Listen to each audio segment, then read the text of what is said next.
नमस्ते दोस्तों, कैसे हैं आप सब। आज मैं आप सबको अपनी कहानी सुनाने जा रही हूँ। मेरा नाम सुमन है।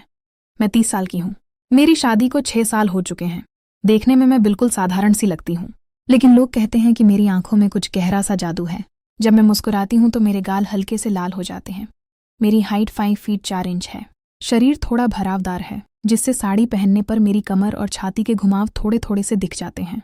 मैं हमेशा घर के कामों में लगी रहती हूँ, लेकिन जब भी मैं छोटी सी बात पर हंस पड़ती हूँ तो लगता है जैसे घर में हल्की सी मिठास भर गई हो। मेरे पति का नाम सुरेश है। वह 35 साल के हैं और गांव में खेतीबाड़ी करते हैं। उनके छोटे भाई का नाम दीपक है। मेरा देवर दीपक 24 साल का है। अभी कॉलेज में पढ़ाई कर रहा है, लेकिन घर पर भी हाथ बटा देता है। जब मेरी शादी हुई थी तब दीपक बहुत शर्मीला था। शादी के दिन वो मुझे देखता था तो आंखें झुका लेता था, लेकिन बोलता था, भाभी आप बहुत अच्छी लग रही हो। उसके मुंह से यह बात सुनकर मुझे थोड़ा अच्छा लगता था, लेकिन मैं सोचती थी कि यह तो बस भाई का प्यार है। घर में सास ससुर भी थे। सब जॉइंट फैमिली में रहते थे। हमारे गांव का नाम शाहबाद है। यहाँ सुबह से शाम तक खेती के काम चलते रहते हैं। घर पुराना है। बड़ा सा आंगन है और पीछे की तरफ एक छोटी सी कोठरी, जहां हम लोग बैठकर काम करते हैं। शादी के बाद जब मैं पहली बार इस घर आई तो सब कुछ नया नया था। सुरेश दिन भर खेत में, दीपक कॉलेज या घर के छोटे मोटे काम। एक दिन सुबह से ही घर में सब लोग व्यस्त थे। सास बाजार गई थी कुछ सामान लेने, ससुर भैया खेत देखने, सुरेश भी उनके साथ। सिर्फ मैं और दीपक घर पर थे। मैं रसोई में खड़ी थी, चाय बना रही थी। दीपक बाहर आंगन में बैठा था, अपने कॉलेज के नोट्स पढ़ रहा था। उसने अचानक आवाज दी, भाभी एक बात पूछूं, आपके पास थोड़ा समय है क्या। मैं नीचे आई, हाथ में चाय का गिलास। उसने कहा, भाभी मैं अपने कॉलेज प्रोजेक्ट के लिए कुछ खास डिजाइन बनाना सीखना चाहता हूँ। आप तो साड़ी के पल्लू पर बहुत अच्छे से फूलबिल बनाती हो, क्या आप मुझे सिखा सकती हो। बस 2-3 स्टिच। मैं हंस पड़ी। अरे दीपक तू लड़का है, ये सब औरतों का काम। उसने शर्माते हुए कहा, भाभी प्रोजेक्ट आर्ट का है। अगर मैं सीख लूं तो मार्क्स मिलेंगे और वैसे भी आपके हाथ से सीखूं तो मुझे मजा आएगा। उसके मुंह से मजा आएगा सुनकर मेरा दिल थोड़ा सा धड़क गया। मैंने सोचा गलत मत सोच सुमन, ये तेरा देवर है। मैंने कहा, ठीक है बैठ जा आंगन में, मैं कपड़ा और सुई ले आती हूँ। हम दोनों आंगन के छोटे से चबूतरे पर बैठ गए। धूप हल्की सी थी लेकिन छांव में आरामदायक था। मैंने एक पुराना साड़ी का टुकड़ा लिया, सुई में धागा डाला और उसके हाथ में पकड़ा दिया। देख, पहले ये सिंपल रनिंग स्टिच सीखते हैं। मैंने उसके हाथ पर अपना हाथ रखा, धागे को टाइट किया। उसकी उंगलियां थोड़ी सी ठंडी थीं, लेकिन जब मेरा हाथ उसके हाथ से छुआ तो मुझे लगा जैसे बिजली सी गुजर गई। दीपक ने कहा, भाभी आपका हाथ बहुत नरम है, सुई को ऐसे पकड़ो ना टाइट। मैं हंसकर बोली, अरे तू तो सुई को भी औरत समझ रहा है क्या। टाइट पकड़ना पड़ता है वरना धागा छूट जाएगा। हम दोनों हंसे। उसने ट्राई किया लेकिन गलती से सुई थोड़ा सा मेरे हाथ को छू गई। सॉरी भाभी, दर्द तो नहीं हुआ। मैंने कहा, नहीं रे, बस हल्का सा टच हुआ। तू चिंता मत कर और प्रैक्टिस कर। ये बात चलती रही। हम बैठे बैठे बातें करते गए। दीपक ने कहा, भाभी लगता है जैसे आप अपने दिल का कुछ छुपा रही हो। हर स्टिच में एक कहानी होती है। मैंने उसकी तरफ देखा। उसकी आंखें सच में उत्सुक थीं। मैंने कहा, कहानी? अरे यह तो सिर्फ काम है। पर हाँ, जब मैं अकेली बैठकर बनाती हूँ तो सोचती हूँ कि जिंदगी भी ऐसे ही स्टिच होती है, कभी सीधा कभी उलझा हुआ। उसने धागे को और टाइट किया और बोला, भाभी आपके पास रहकर लगता है जैसे हर उलझन का समाधान मिल जाए। आपको छूकर ही सीखूं तो मुझे कॉन्फिडेंस आता है। यह शब्द सुनकर मेरा दिल फिर से धड़क उठा। छूकर क्या मतलब? पर उसकी आवाज़ बिल्कुल मासूम थी। मैंने खुद को संभाला और कहा, बेटा तू मेरा भाई है, ऐसे मत बोल वरना लोग गलत समझ लेंगे। लेकिन अंदर से मैं सोच रही थी, ये लड़का सच में क्या सोच रहा है? क्या उसके दिल में कुछ और है? पर मैंने बात बदल दी। चल, अब यह चेन स्टिच सिखाती हूँ। इसमें सुई को अंदर बाहर करना पड़ता है धीरे धीरे। हम दोनों ऐसे ही बैठे रहे। दोपहर हो गई थी, चाय ठंडी हो चुकी थी। दीपक ने एक बार मेरे कंधे पर हाथ रखा जब वो डिजाइन देख रहा था। भाभी यहां से धागे को ऐसे घुमाओ ना। उसके हाथ का स्पर्श थोड़ा लंबा था।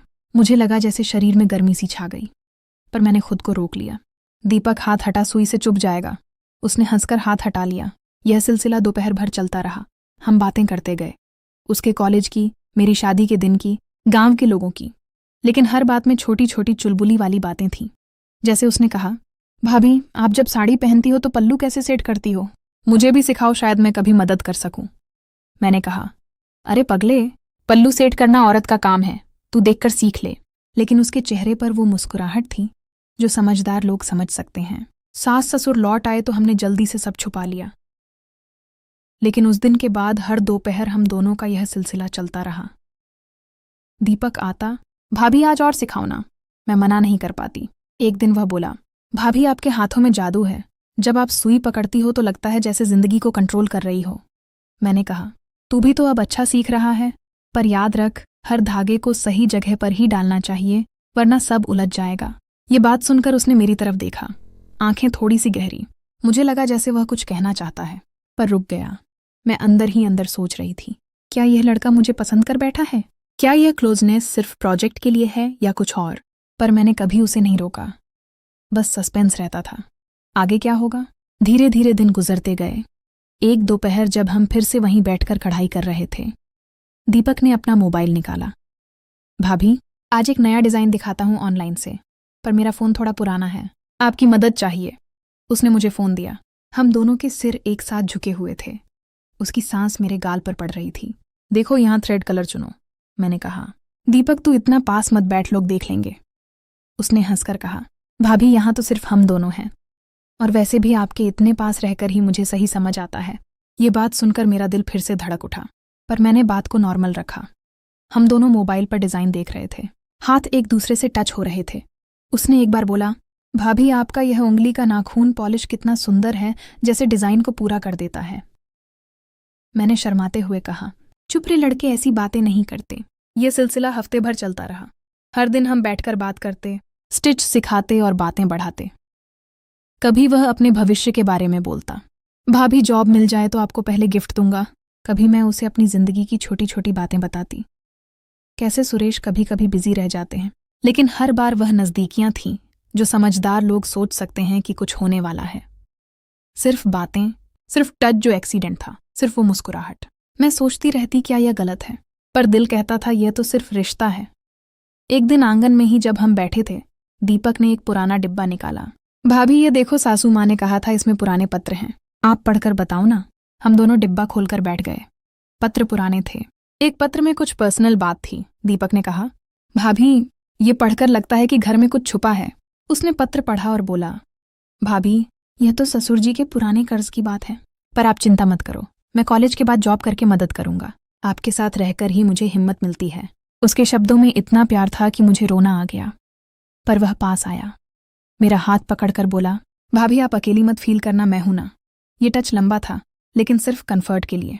उस दिन के बाद हमारी बातें और गहरी हो गईं। हर दोपहर कढ़ाई के बहाने हम बैठते, लेकिन बात फैमिली, भविष्य, सपनों पर होती। दीपक ने मुझे बताया कि वह कॉलेज में टेंशन में था, लेकिन मेरे साथ बैठकर सब ठीक लगता है। मैंने उसे अपने दिल की बात बताई, कैसे कभी कभी घर की जिम्मेदारी से थक जाती हूँ, लेकिन कभी कुछ नहीं हुआ। सिर्फ वो नज़दीकियाँ, सिर्फ वो चुलबुली वाली बातें। धीरे धीरे महीने गुजर गए। दीपक का प्रोजेक्ट पूरा हो गया, उसे अच्छे मार्क्स मिले। उसने मुझे गले लगाकर कहा, भाभी आपके बिना यह पॉसिबल नहीं था, आपने मुझे इतना कुछ सिखाया।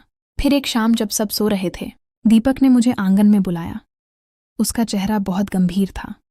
उसने मेरे दोनों हाथ पकड़ लिए और धीरे से बोला, भाभी आज मैं आपको एक सच बताना चाहता हूँ। वो कढ़ाई वाला प्रोजेक्ट, वो रोज बैठना, वो सारे टच, वो धागा टाइट करो, सुई अंदर डालो वाली बातें, यह सब सिर्फ स्टिच सिखाने के लिए नहीं थे। मेरा दिल जोर से धड़कने लगा। मैंने घबराकर पूछा, तो फिर क्या था दीपक? उसने गहरी सांस ली और आंखों में आंसू भरकर कहा, भाभी असल में मैं लड़का नहीं हूं, मेरा असली नाम दीपा है। मैं एकदम सन्न रह गई। सास ससुर की एक बेटी थी, लेकिन गांव में पुरानी दुश्मनी और कर्ज के कारण लोग उसे नुकसान पहुंचाने की धमकी देते थे। इसलिए उन्होंने मुझे जन्म के समय से ही लड़के की तरह पाला। बाहर सबको दीपक कहते हैं, लेकिन अंदर मैं दीपा हूं। सुरेश भैया भी ये राज जानते हैं। जब आप घर आई तो मुझे पहली बार लगा कि मेरी असली बड़ी बहन आ गई है। मैं आपके पास आना चाहती थी, आपकी मुस्कुराहट देखना चाहती थी, आपसे बातें करना चाहती थी, लेकिन डर थी कि सच पता चल गया तो सब बिगड़ जाएगा। इसलिए कढ़ाई सीखने का बहाना बनाया। हर टच, हर नज़दीकी, वह सब एक छोटी बहन का अपने बड़ी बहन से प्यार था। कुछ गलत नहीं था, और वह पुराना पत्र, उसमें कर्ज की बात थी। लेकिन असली बात यह थी कि ससुर जी ने मुझे बचाने के लिए वह कर्ज लिया था। मैंने अपनी स्कॉलरशिप से चुपचाप कुछ हिस्सा चुका दिया, क्योंकि अब आप भी हमारी फैमिली हो, मेरी बड़ी बहन हो। इतना कहकर दीपक ने मुझे कसकर गले लगा लिया और फूट फूट कर रो पड़ी। भाभी अब आप जान गई, मुझे माफ़ कर दो अगर मैंने आपको कभी गलत लगा दिया। मैं भी रोते हुए उसे सीने से लगाए रही। अब सब कुछ साफ हो गया था। वो सारी नज़दीकियाँ, वो सारे स्पर्श सब एक बहन का अपनी बड़ी बहन से लगाव था। कहानी यहीं खत्म होती है। जिंदगी सच में स्टिच की तरह है, कभी कभी उलझी हुई लगती है लेकिन सही हाथ पड़ जाए तो बहुत सुंदर बन जाती है।